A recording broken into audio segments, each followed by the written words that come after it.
Well, just days after ISIS attacked Brussels, the Pentagon has claimed one of the biggest successes in months.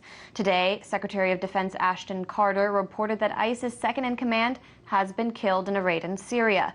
The man was also the state's financial minister, which would undermine its operations, according to Carter. RT's Alexey Yaroshevsky reports.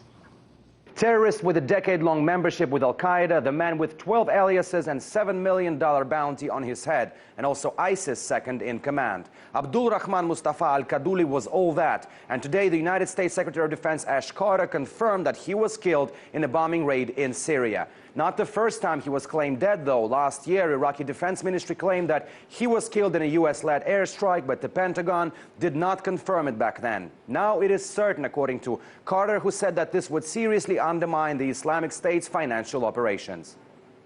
Indeed, the U.S. military killed several key ISIL terrorists this week, including, we believe, Haji Imam, who was an ISIL leader, senior leader, serving as a finance minister. A few months ago, when I said we were going to go after ISIL's financial infrastructure, we started with the storage sites where it holds its cash.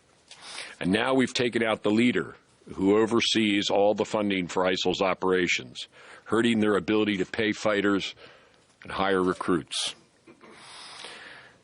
As I've said, our campaign plan is first and foremost to collapse ISIL's parent tumor in Iraq and Syria. Carter refused to reveal the details of the operation, whether it was a drone strike or a manned aircraft bombing, saying that such details would complicate further operations. He did, however, stress that the United States was not engaged in any kind of ground war, both in Iraq and Syria, and just aided Iraqi military. He also stressed that eradication of ISIS cabinet has been systematic and that, I quote, several key ISIS terrorists have been killed this week alone, end of quote. Earlier this month, the Pentagon claimed that the Islamic State Minister of War, al-Shishani, was killed in an airstrike in Syria, and earlier in November last year, it also reported that another top ISIS leader, Abu Nabil, was killed in Libya. That happened on the next day after terror attacks in the French capital.